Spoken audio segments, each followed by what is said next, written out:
like that. You're good?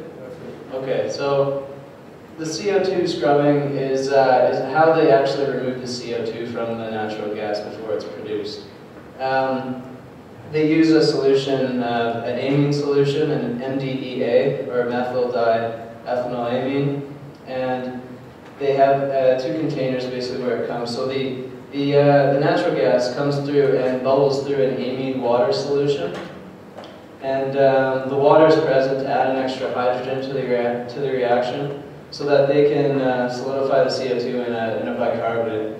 So not solidify, but capture the CO2 in a bicarbonate, so it drops out of the solution.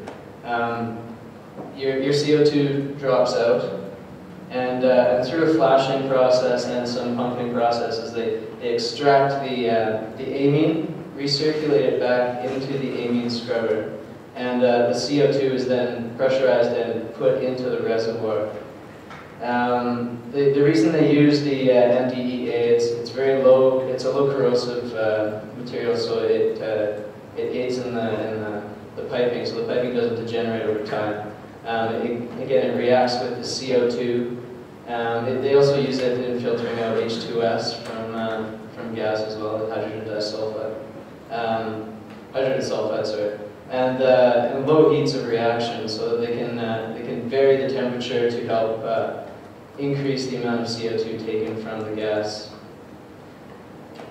After the CO2 is taken out, they bring it to the state. There's right above the critical point, you can see the state of the CO2 that's pumped into the ground, and it's kind of in the supercritical range here.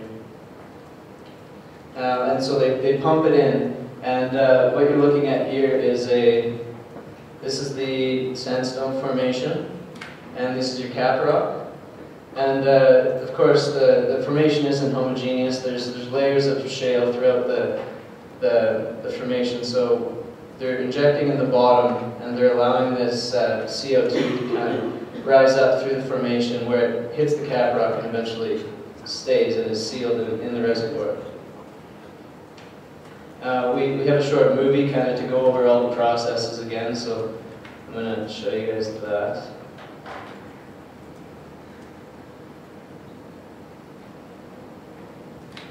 Not sure if the sound's going to work, but...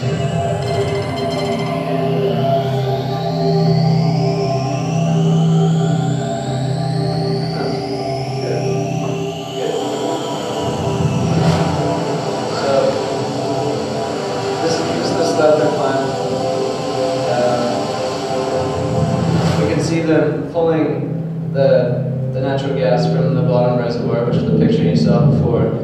It travels through the pipeline up to the platform.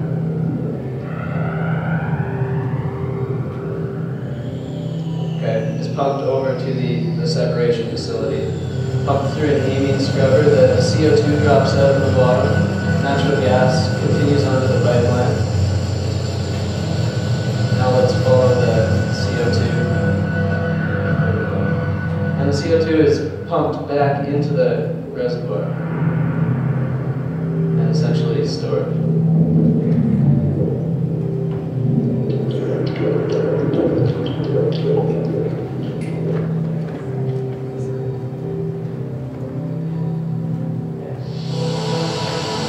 That's what